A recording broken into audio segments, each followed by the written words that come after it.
And on Trump versus Venezuela. Hold on, let me bring up these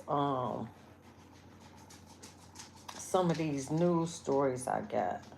Shit.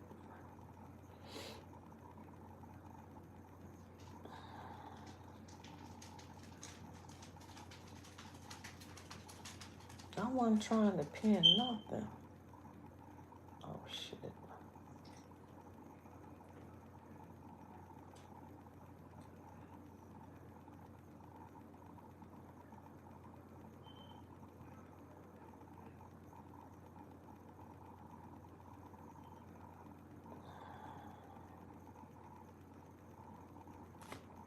All right, how y'all doing? How y'all doing? Like, share, subscribe, leave a comment.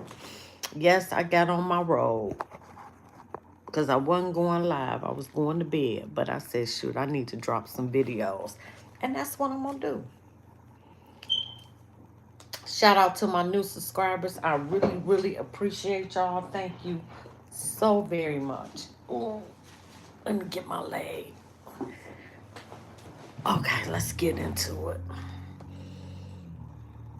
Venezuela's second in command says U.S. imperial madness won't spoil holidays in the country. But, oh, I forgot to tell you this. So it's some stuff going around, and I was unable to confirm it, but that they actually captured Maduro, the president of Venezuela. But I couldn't confirm that with any other thing, so I'm not really going to talk about it until I actually know.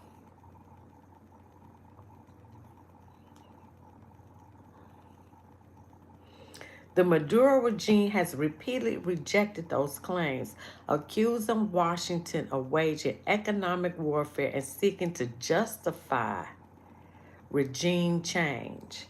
Venezuelan officials insist that the country is the victim of an international disinformation campaign aimed at undermining its sovereignty and seizing control of its vast oil reserves.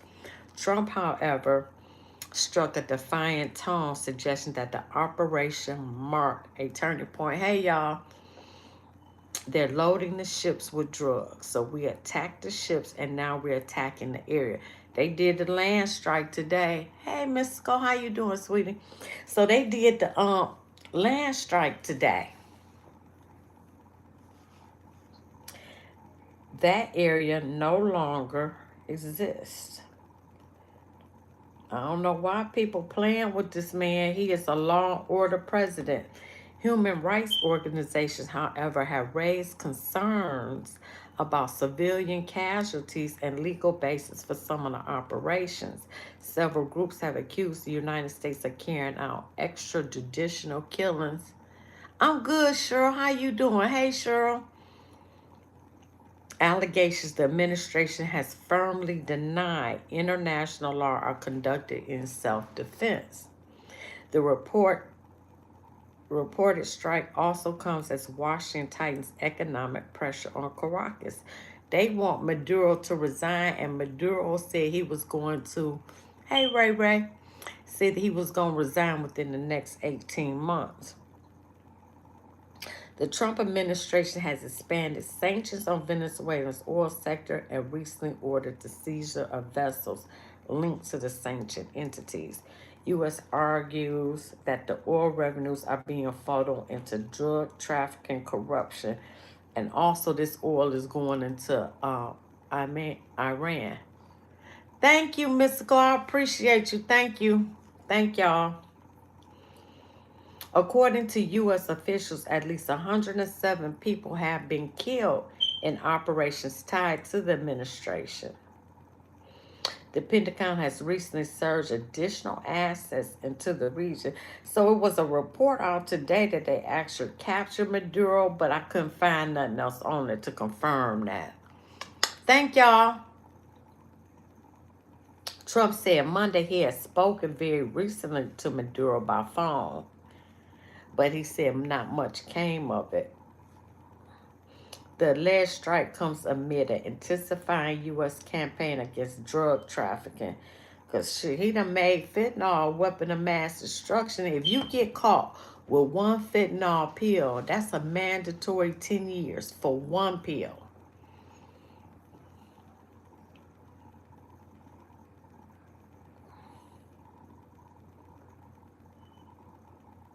Okay, I'm not going. Let me see what else.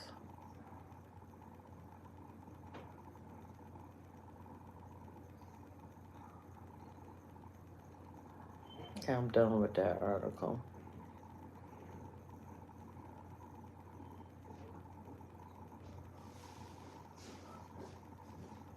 I'm deleting this out of here.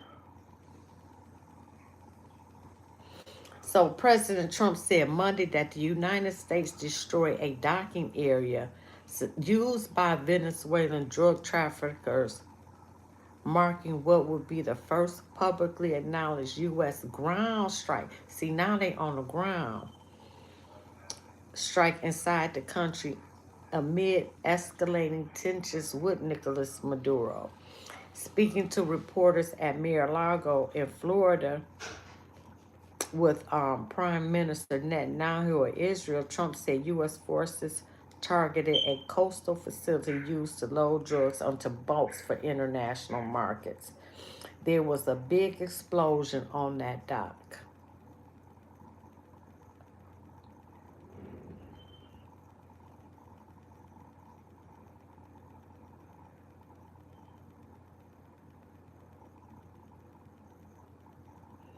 We're not going to talk about Somalia. Not yet. Not yet. U.S. cracks down on Iran's drone pipeline to Venezuela.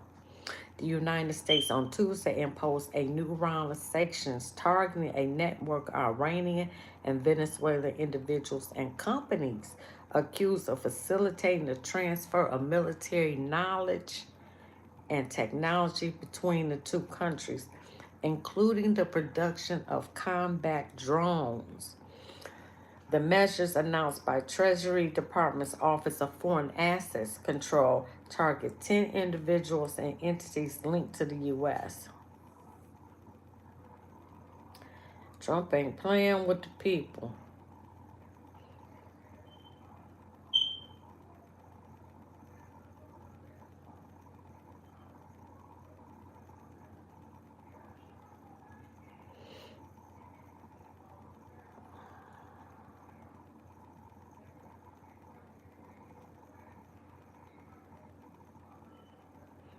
Hey, I got my tooth pulled today. I'm still in pain right here.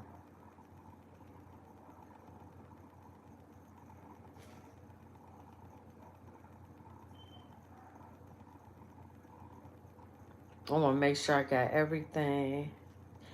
Trump refuses to disclose who conducted the strike against an alleged drug facility in Venezuela.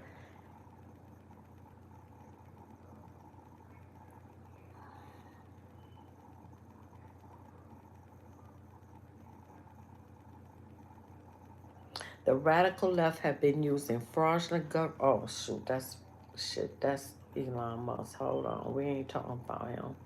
But where did the article go? UN experts say U.S. naval blockade of Venezuela amounts to an armed attack. Oh, let me view this message.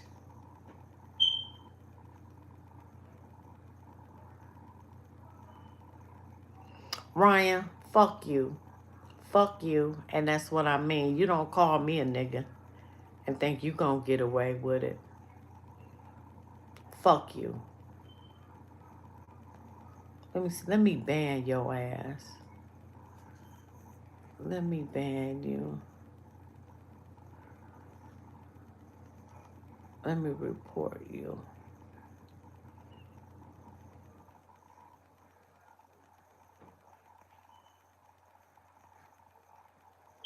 That's what we do to your ass. Got me messed up.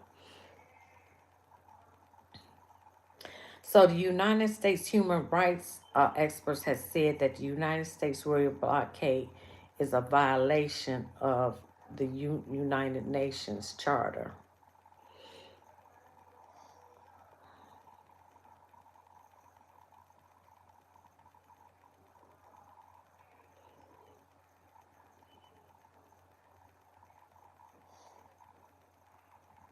According to U.S. military, cited by Reuters, the U.S. Coast Guard has intercepted two Venezuelan dark fleet tankers and forced a third to retreat into the Atlantic basin.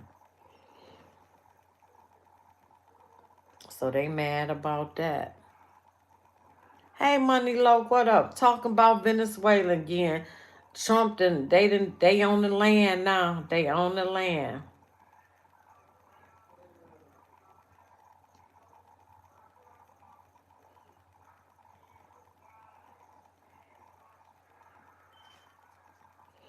Trump has publicly accused Maduro of leading a drug trafficking network and authorized planning for potential operations inside Venezuela. So they own land. Now there was reports that they captured him today, but I couldn't find but one.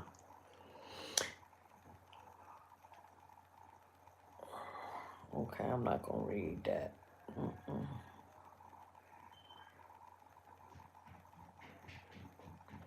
The experts also condemned U.S. strikes on alleged drug boats, noting that Washington has not publicly presented evidence that the vessels were carrying narcotics. According to reports, none of the people killed posed an immediate threat that would justify the use of lethal force.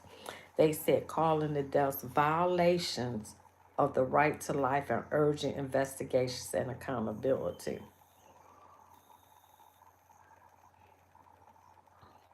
So they saying the military attack on those boats is a violation of international law.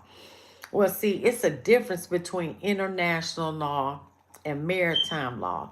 Maritime law, law of the water, trumps even the law of the land. It trumps that. It trumps international law.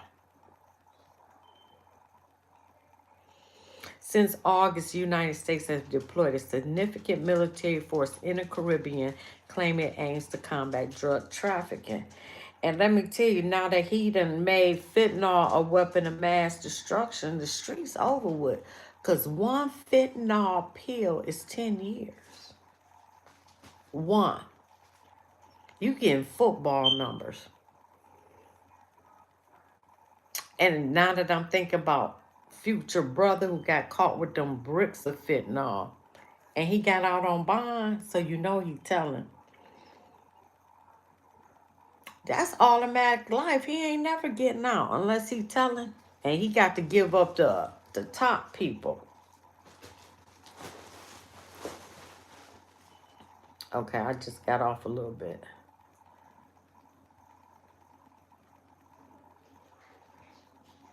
Tank trackers responded to the question on X about how long it would take for land-based oil and gas operations in Venezuela to become clogged due to the blockade. The research firm Chevron is still importing from Venezuela. And with Chevron and left California, three other gas companies have left California. I don't know what y'all gonna do in California. That Newsom is awful. He has literally destroyed California. Other businesses are leaving California. Guess where they're going? Texas. So Chevron is still important from Venezuela, huh? U.S. blockade leaves 900 million of Venezuelan oil stranded at sea. I thought Trump said he was going to take it. I'm going to make sure I got all that out my feed that I did before I get to this other stuff, this P. Diddy. Oh, I said I was going to start my Netflix account. Hold on. Okay, this is Nigeria. Oh, I already had this, so let me delete this.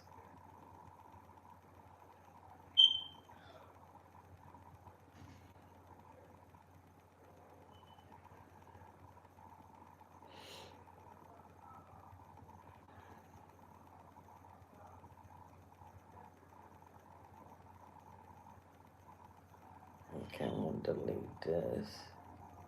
Delete that.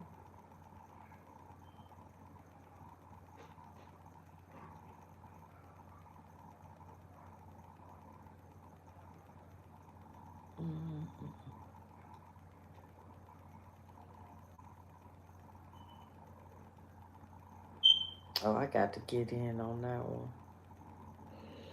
Comer warns walls. Oh no, that's shit. That's Venezuela. My bad. We ain't dealing with that shit right now. Okay, I think that's it. Now let me get to this so I get to these videos. I already got it up, don't I? Well, I had it up.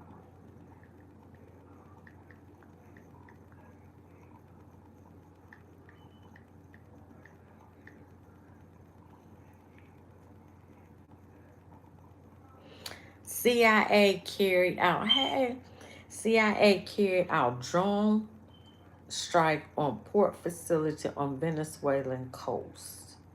Now we got the CIA. They gonna take him out.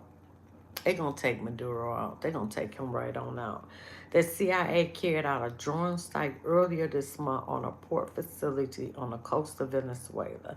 The drone strike, the details of which have not been reported, targeted a remote dock on Venezuelan coast. I didn't know it was the CIA that did it. That was the first attack on land.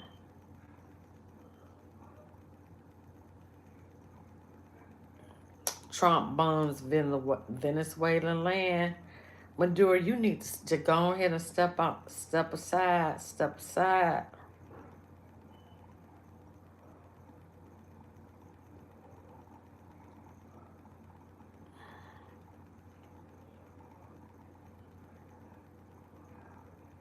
Mm. Trump administration updates. Oh shit, this is the New York Times. They make me want to pay. I can't even go in there. Trump doesn't want to deal with Congress as he continues to escalate problems with Venezuela. Trump cast Maduro's ouster as a smart move as Russia, China enter in. Now this is interesting because China pissed off and Russia, and that's where they getting their oil from. This is gonna be interesting.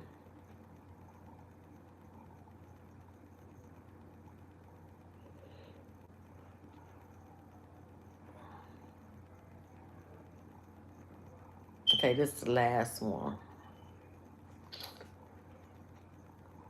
Oh shit. It is rare that a U.S. president would announce covert action publicly, but that is what Trump did Monday when he acknowledged a strike on the port facility in Venezuela. Okay, I already talked about that, so I'm done. I'm just gonna get to these videos.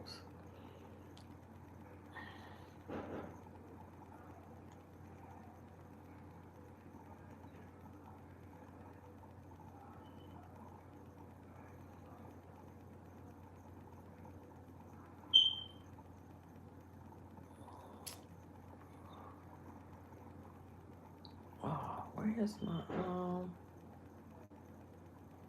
Oh, here we go.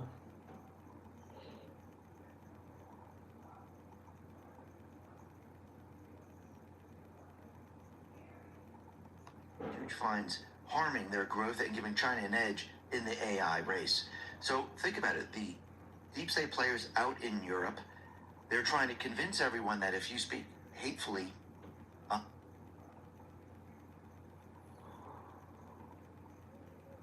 get rid of a lot of this. Damn.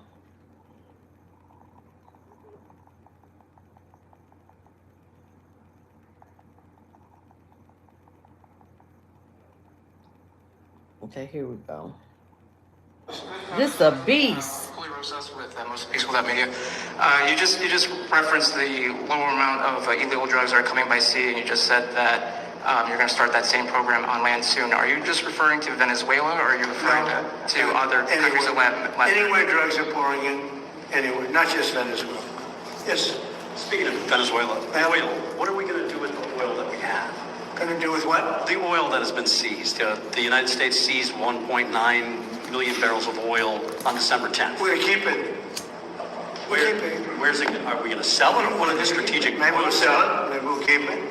Maybe we'll use it in the strategic reserves. We're keeping it. We're keeping the ships also. Yeah, please. Bam, that's gangster. sir. Have you That's gangster. What he say? We just gonna keep it. We gonna keep it, or we may sell it. We may put it in the reserves. What else he say? That is some gangster ass shit. Bunny, if I knew you, you could be a moderator. I don't know if you a troll or not, sweetie, but I do need. I'm gonna make Money Local moderator. Let me see how I do that, Money Local. Okay, that's how you do it.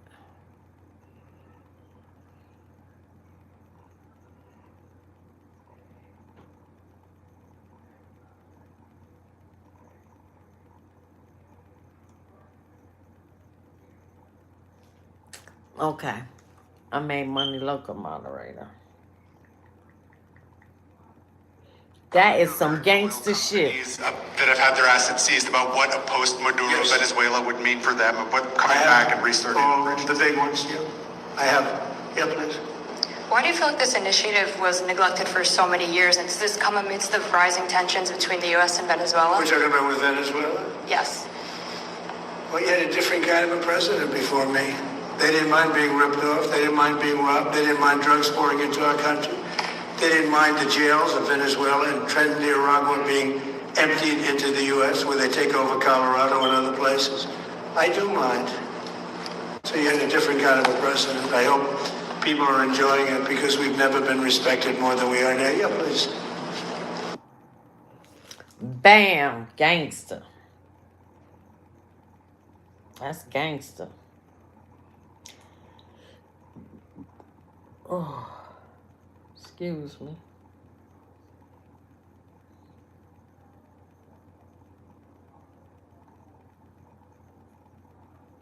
Because they want Venezuela's oil. It's the wrong frame and it misses the real risk of what's actually going on. I keep seeing this in my comments, and I spent my career at CIA and NSA. I also advised other intelligence agencies. I now have my own corporate intelligence firm. All these opinions are my own for entertainment purposes only. If this was about taking oil, we wouldn't be seizing tankers. We would be buying the oil because it's cheaper and it's easier and it's a lot less risk for us. That's not a hard concept to understand. This is actually about control of cash. We have sanctions on Venezuela and they are moving oil out, making money off of it because our sanctions are not working. So we have moved from paperwork, which was our diplomacy move.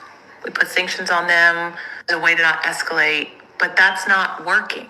They're still moving hundreds of millions of barrels of oil out a day. And this money does not go to Venezuelans. It keeps this isolated regime alive. Fact. DC, for years, our government considers Venezuela a criminal state. The people in Venezuela are not happy. This regime is kept alive by the money that it is making off of these sanctioned oil sales. Fact. So it funds their corruption, and they're not operating alone. And this is the point that I really want to get across. Russia and Iran and China all tied into these pipelines. Iran is the one that started the shadow fleet. Russia joined in 2022 when we put sanctions on them for going to...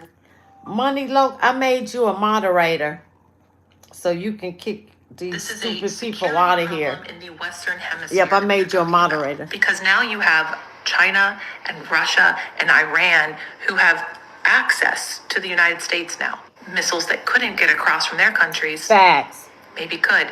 They could get closer. Don't have oceans separating us at that point. There is so much risk to what is going on right now in Venezuela that people's hatred for Trump blocks them from seeing it. And I want to be very clear. I am a moderate.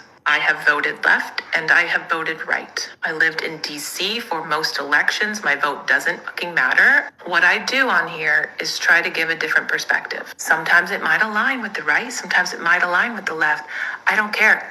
It's not about right or left. And if that's what you think, and if you're just like, everything left, I agree with, and everything right, I agree with, like, that's a you problem. And currently a US problem. So anyway, that is why what is currently happening is so important and why it is so much bigger than oil. I hope this helped. The U.S. It did. She broke that down so well. Let me make you a moderator too, Therapy, because y'all be coming into the lives. Oh, add as moderator. Okay. All right. Now, She broke that down real good about that oil. Trump gangster. He said, well, we just gonna keep it or we might sell it. I said, if that ain't your president a gangster. Goal in Venezuela to force Maduro from power. Well, I think it probably would. Goal in Venezuela to force Maduro from power. Well, I think it probably would. I can't tell that. That's up to him what he wants to do. I think it would be smart for him to do that. But again, we're going to find out. Look, Venezuela did terrible things to the United States. They sent hundreds of thousands of people, millions of people into our open border. They sent their criminals, they sent their prisoners, they sent their drug dealers, they sent their mentally insane and incompetent people into our country more than any other country. Others did too. The Congo did. You just referenced the lower amount of illegal drugs that are coming by sea, and you just said that you're going to start that same program on land soon. Are you just referring to Venezuela, or are you referring to other countries in Latin America? Anywhere drugs are pouring in, anywhere, not just Venezuela. No. That is some gangster Speaking of shit Venezuela, right there. oil. What are we going to do with the oil that we have? Going to do with what? The oil that has been seized. The United States seized 1.9 million barrels of oil on December 10th. We're going to keep it. Where's it? Are we going to sell it or put it in the strategic oil Maybe we'll reserve? sell it. Maybe we'll keep it. Maybe we'll use it in the strategic reserves. We're keeping it. We're keeping the ships also. Yeah, please. That is some gangster shit, and we keeping the ships too. That's gangster. What, we keeping the oil and the ships? We may sell it, but we keeping it all. About Venezuela, sir, have you spoken to American oil companies that have had their assets seized about what a post-Maduro Yes. Venezuela would mean for them, of what coming I have. back and restarting All operations? the big ones, yeah. I have. Yeah, please. Why do you feel like this initiative was neglected for so many years? And does this come amidst the rising tensions between the U.S. and Venezuela? We're talking about with Venezuela? Yes. Well, you had a different kind of a president before me. They didn't mind being ripped off. They didn't mind being robbed. They didn't mind drugs pouring into our country. They didn't mind the jails of Venezuela and Trinidad being emptied into the U.S., where they take over Colorado and other places. I do mind. So you had a different kind of a president. I hope people are enjoying it because we've never been respected more than we are now. Yeah, please. Boom! Now that is some gangster shit right there. Why he got to slow down just a little bit? Why, money? That's some gangster shit.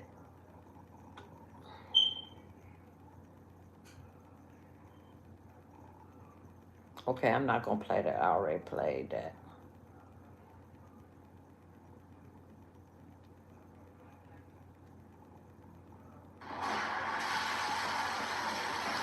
Trump hikes pressure on Venezuela. Trump deploys quick strike special in Venezuela. These are the land strikes. The Caribbean is turning into a pressure point, and the world is watching closely. In a dramatic and potentially explosive development, the United States military is quietly flooding the Caribbean with elite forces, aircraft, and heavy equipment, as President Donald Trump openly weighs direct military action against Venezuelan strongman Nicolas Maduro. According to a new report, this is no routine deployment. Late Monday night, at least 10 CV-22 Osprey aircraft, the same aircraft used in America's most secretive missions, were seen arriving in the region from Cannon Air Force Base in New Mexico. These tilt-rotor aircraft are built for rapid strikes, deep infiltration, and high-risk extractions. At the same time, massive C-17 military cargo planes touched down in Puerto Rico, carrying troops and equipment from Fort Stewart and Fort Campbell, two of the U.S. Army's most important combat hubs. U.S. officials confirmed that personnel and military hardware were moved, but refused to reveal what units were involved, adding to the mystery and tension surrounding the operation. Cannon Air Force Base houses the 27th Special Operations Wing, while Fort Campbell is home to the legendary 160th Special Operations Aviation Regiment, known as the Night Stalkers. These are the forces trained to fly into the most dangerous environments, under cover of darkness, and support America's most sensitive missions. Also linked to the buildup are the 101st Airborne Division and the 75th Ranger Regiment. Army Rangers are trained to seize airfields and secure landing zones, paving the way for elite strike teams during high-value capture or kill operations. Despite the scale of the movement, the White House and the U.S. Defense Department have gone silent. But President Trump has not. This week, Trump made a stunning declaration, claiming the U.S. has assembled the biggest armada we've ever had, by far, in South America. After months of aggressive operations targeting boats linked to alleged drug trafficking, Trump warned that the same program on land could begin soon, a comment that sent shockwaves through the region. His remarks came just days after U.S. Southern Command released striking footage showing around 2,200 Marines training across the Caribbean. The video shows troops in live fire drills, conducting reconnaissance missions, practicing occupation of combat positions, and training with first-person view attack drones in Puerto Rico. Other scenes show aircraft launching and landing from the amphibious assault ship USS Iwo Jima, currently operating in Caribbean waters. Together, the images paint a clear picture. U.S. forces are not just present, they are preparing. With elite units deployed, Marines training at scale, advanced aircraft in position, and the president issuing unmistakable warnings, tensions between Washington and Caracas are reaching a dangerous new level. The question now is no longer whether the U.S. is ready, but what comes next, and whether the Caribbean is on the brink of another major military confrontation.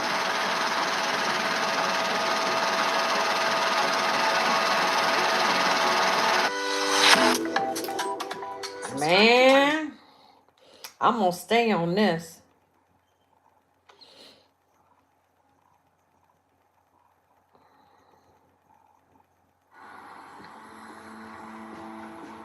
Lying at the foot of the Avila Mountain, Caracas is a special place for all Venezuelans. It's been described as the country's beautiful but neglected capital city. Behind that mountain you can see is the Caribbean, and of course there's now an American military armada that's been gathering there. We, throughout this visit, have spoken to people who support the government and people who are against it. But mainly we've been talking to ordinary people to find out what life is like here in this country. This is a story about life in Venezuela today. Everything seems pretty normal on the streets. Markets and shops are busy, but it isn't normal. The US is targeting narco trafficking. It says it comes from Venezuela. And President Trump has made it clear the current government should give up power.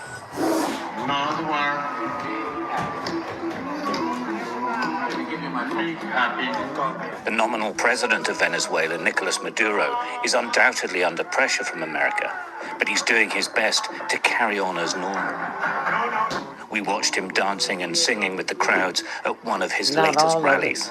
I got a little bit left. His supporters, who are largely bussed into this rally in Caracas, are made up of community groups, militias, former soldiers, and government. No, I ain't watched it. It was good. I will watch it now that you said that. It's on Netflix. Because I got to bring my Netflix back. This is one of the only places we can talk to government supporters in public without running the risk of questioning by the country's security services. They are routinely paranoid about outsiders like us. Right, I wonder if it's on Netflix. Maduro's supporters told us that the threats and demands for change by the United States should be faced down by Venezuelans. Ellos siempre intentarán apoderarse de las riquezas que tiene Venezuela, pero no podrán, porque aquí hay un pueblo rodilla en tierra dispuesto a pelear. O sea, sabemos que Venezuela tiene las riquezas minerales, petroleras y lo mejor, el mejor. He ain't told us whether it's on Netflix or not. Pero nos estamos rezando cada vez más. Ellos quieren venir a los fuerzas, que vengan. What is he saying? Oh shit, the writing too little. Let me move past this. But it's the internal one that is, in reality, his biggest problem. When he came into power, he promised to continue with the vision of a socialist state that would look after everyone.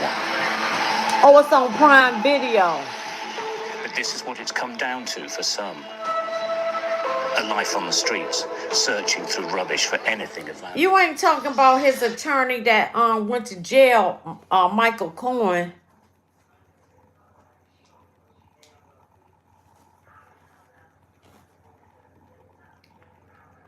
Exactly. But they've been deporting left and right now. They deporting them damn. Now we gotta get them damn Somalians up out of here. Millions have gone because they simply can't live in a country where poverty is the norm and corruption at every level of society, from the very top to the very bottom, is endemic.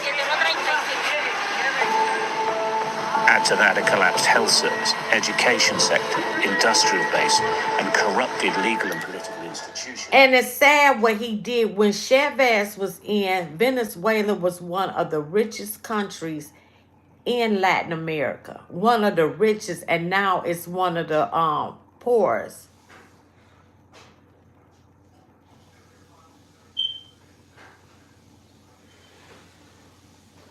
Yeah, but Cohen he fucked up. He fucked up. He's an asshole. But yeah, I'm gonna watch it. I do got Prime Video. I'm gonna watch it and we're gonna talk about it. Oh, we can do a show on it. We can do a show on it. Yeah. That'll be a good show. I'm gonna watch it over this weekend. It's hardly a great surprise that Venezuela is on its knees.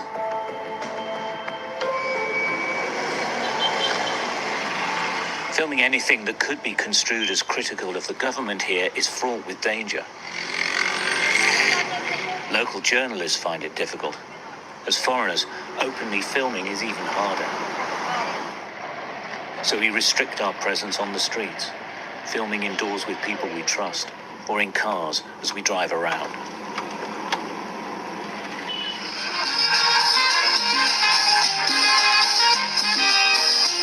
The booming sounds of Latino music resonate through the streets and the alleyways of the poorest communities of Caracas. They're called barrios. Vast numbers of people live in these cramped neighborhoods built into the sides of mountains. Some, like Orlando, are disillusioned. The 71-year-old now lives in abject poverty. He worked as a laborer, but an injury means he can't work at all now. So he's dependent on help from the community. There's no social services to look after him. He's on his own. His family has left the country. Now you see, he on his own, but they come over here and we give you food, shelter, and all that. Don't no other country do that bullshit. If we was over there, guess what? You'd be on your own, which is what happened over here. You on your own. Figure the shit out. That's as common as the poverty here. All Orlando has now are memories of Venezuela's past. Oye, maravilla. Because Venezuela was rich, but now only the Maduro regime and his supporters are rich. I'm gonna let this go. Build-up of American forces off the coast of Venezuela and across the Caribbean, and they're ringing here and saying, listen, family, let's see, perhaps you need to leave. The people here, though, are saying they're not feeling in any danger at all. In fact, they're saying life carries on as normal. On the streets of Caracas, markets in some parts of town are still buzzing. This is one of the busiest shopping districts in the capital. Jason runs a fast food stall here. He says he's not thought about war. The only thing he worries about, he says, is making a living. Tal en política de gobierno no me incluyo, no soy persona de estar debatiendo que sí, no. Pues trabajando se llega lejos. Right. I like Chavez. I did like Chavez. I liked him. Okay, I'm tired of this video, so let me go back because I want to do an art because I got to do at least 2. Oh, shit. Where was I at? Okay, let me get rid of that. Now, this is where the problem may come in. Putin stands with Venezuela. The backbone of America's air power. And in recent weeks, you've been working to deter Venezuelan drug traffickers, of which there are many. Of course, there aren't too many coming in by sea anymore, if you probably noticed that. From sending their poisons into the United States, where they kill hundreds of thousands of people a year. But we're going to take care of that situation. We're already doing a lot. We've almost stopped. It's about 85% stopped by sea. You probably noticed that. People aren't wanting to be delivering by sea. And we'll be starting to stop them by land also. The land is easier, but that's going to start very soon. We warn them, stop sending poison to our country. Now, Putin, Russia issues firm statement. We stand with Venezuela. Venezuela signing 18 new agreements with Russia. Trump threatens land attack.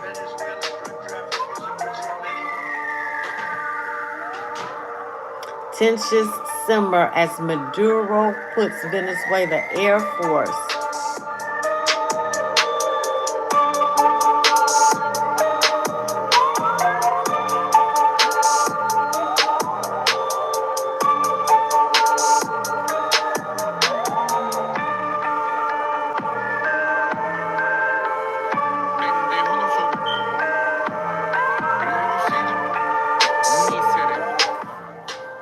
man.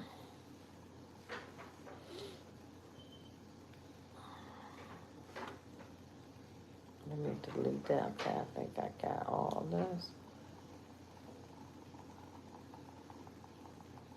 Make space.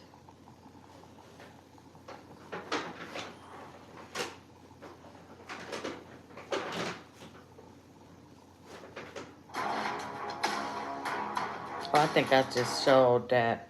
All right, I'm gonna delete that video. I just showed that.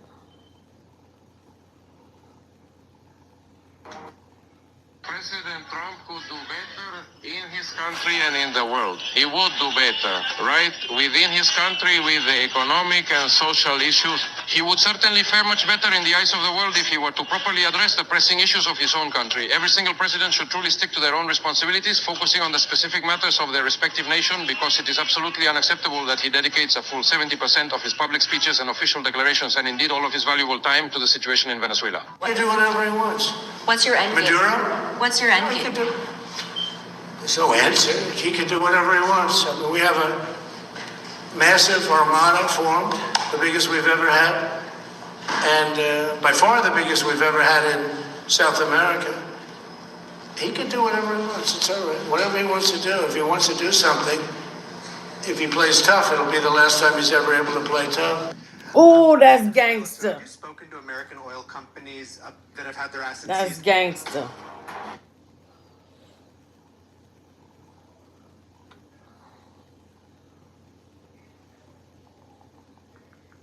Oh, shit.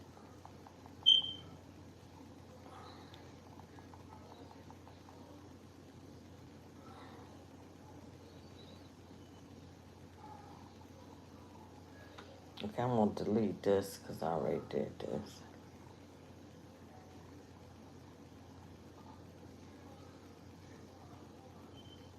Well, because in Venezuela, food is political. Obey and you get to eat. Resist and you starve to death. Maduro doesn't rule by consent. He rules by blackmail. A system of social control so effective that resistance becomes impossible. And it didn't start with him. It was designed step by step under Hugo Chavez. In the mid-2000s, Chavez unveiled something he called the communal state. At the very foundation of the system were communal councils, neighborhood assemblies designed to address local problems. On paper, it looked democratic. Neighborhood assemblies, local councils, communities deciding how public money was spent. Participatory democracy from the ground up. But in reality, it was the exact opposite. It centralized power. Communal councils were officially created in 2006, but they could only exist if they registered with the executive, received funding directly from the president, and proved that they were sufficiently socialist. From the beginning, they were deeply politicized, controlled by Chavez and his party. No loyalty meant no funding, no authority, and no power. In 2007, Chavez tried to lock this system into the constitution, proposing changes to 69 articles of Venezuela's constitution to formalize the communal state. Venezuelans rejected it by a razor-thin margin, a single percentage point. It was Chavez's first and only electoral defeat in more than a decade in power. But the loss didn't stop him. Instead, Chavez did something even more dangerous. He implemented the project anyways, through ordinary laws and new ministries. The communal councils were incorporated into the Venezuelan state without constitutional approval. At the same time, Chavez destroyed Venezuela's food system through mass expropriations. For years, record-high oil prices hid the damage, imports replaced production, and the state papered over collapse with cash. Then, the oil money disappeared, and Chavez died.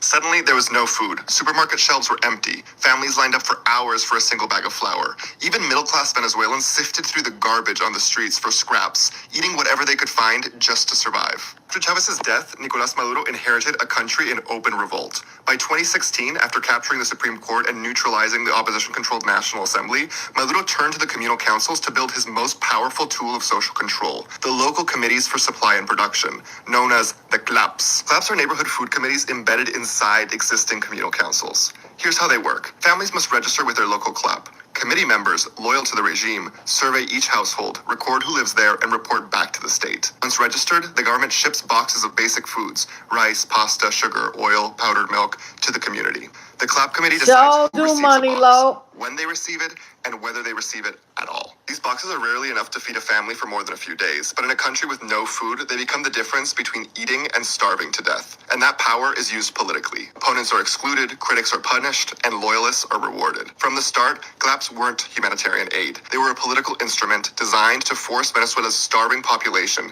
into obedience. And access to CLAP food requires a regime-issued ID known as the Carnet de la Patria, or the Motherland Card. It's a QR code that's scanned at political rallies, near polling stations during elections, and when families collect the CLAP food boxes. But this isn't just an ID. The card links food access to political behavior. It registers where you are, where you live, what benefits you receive, and whether you show up. In other words, hunger was digitized, food became surveillance, and surveillance became control. A starving population doesn't protest. They have no choice but to comply. Faced with starvation, most Venezuelans choose survival over resistance. And that's how Chavismo rules, by turning hunger into control. Maduro calls the CLAP boxes humanitarian aid, but in reality, the food is often very low quality and expired. Sometimes it's fake. One of the most alarming items was the powdered milk. People noticed it didn't dissolve. It hardened into a paste, and it tasted salty, and children started to get sick by consuming it. The investigative outlet Armando Info analyzed 8 brands of the CLAP milk and discovered something shocking. The labels were a lie. There was almost no calcium and dangerously high levels of sodium. In fact, it couldn't even be classified as milk at all. The Maduro regime was distributing fake food to starving families, including infants that could die by consuming this milk. But the real question isn't whether the CLAP system is corrupt. It's who's making money off of this coercive food distribution system. Because when investigators followed the contracts, the shell companies, and the fake food, they led them straight to Nicolás Maduro himself. In the next video, how Maduro personally profits from Venezuela's hunger. Why don't Venezuelans overthrow Maduro? Well, because in Venezuela, food is political. Obey. Damn. I did not know that. I think this is going to be the last one because I have my hour. Oh, this Putin with Venezuela. This is going to be the last one. As you probably know, we've just seized a tanker on the coast of Venezuela. A large tanker, very large. Largest one ever seized, actually. The United States is ramping up its military operations off the coast of Venezuela, and this time seizing an oil tanker. Take a look at this new video to our monitors here showing that operation. President Donald Trump confirmed the operation during a roundtable with tech leaders just yesterday. Now, this is the first U.S. seizure of an oil cargo from Venezuela. It's also the Trump administration's first known action against a Venezuela-related tanker since ordering a massive military buildup in the Caribbean. Venezuela is now accusing the U.S. of, quote, blatant theft and international piracy. CBS News senior national security correspondent Charlie Dagra has those details. Venezuela has condemned the seizure of its oil tankers, international piracy, and brazen theft. We're learning that Russian President Vladimir Putin, in a phone call with Venezuela's Nicolas Maduro, expressed solidarity with the Venezuelan people. Some Democratic lawmakers are expressing concern. Senator Rand Paul saying it sounds a lot like the beginning of a war. Chris Coons says he is gravely concerned Trump is sleepwalking us into a war with Venezuela. And certainly seizing that oil tanker yesterday has taken tensions with Venezuela to a whole new level. We're learning more of what Damn, you see how they dropped on looks like that a tanker? multi-agency operation with the backup of the U.S. military, the FBI, and Homeland Security were involved, and elite Coast Guard Special Operations Forces called Maritime Security Response Teams, including sailors and Marines from the USS Gerald R. Ford aircraft. That's the largest and most advanced aircraft carrier in the world. They all took part. Officials tell us the interdiction took place without incident. That's a military term. No injuries to anyone, including the crew of the tanker. Is reportedly full of oil and is headed to Cuba. We've tracked that tanker as it entered the Caribbean from the Middle East, from the Far East. And the U.S. has sanctioned Venezuela's oil companies for years, but this specific tanker was seized because it was on the U.S. Treasury's Department's specially designated nationals list for carrying that sanctioned oil from places like Venezuela and Iran, though that was under a different name. And Attorney General Pam Bondi says that makes that ship a legitimate target. So this is all part of the pressure campaign against Venezuelan President Nicolas Maduro and his government, in addition to sanctions, dozens of strikes on suspected drug boats, and that massive military buildup that gets bigger by the day. President Trump saying Maduro's days are numbered, and he has not ruled out a land invasion. And despite those sanctions, there are plenty more oil tankers going in and out of Venezuela. Back to you. Charlie D'Agata there. Thank you. Let's go live now to the White House and CBS News White House reporter Willie James Inman. Willie James, thanks for your time today. Did the president say what the U.S. plans to do with the oil? Hey there, Mugo. Well, the president did touch on the situation off the coast of Venezuela with the U.S. taking possession of this large oil tanker. The president said is one of the largest seizures ever of this type of oil tanker. But he did touch on potentially what we could see next, but also the situation at hand. Take a listen to what the president said yesterday.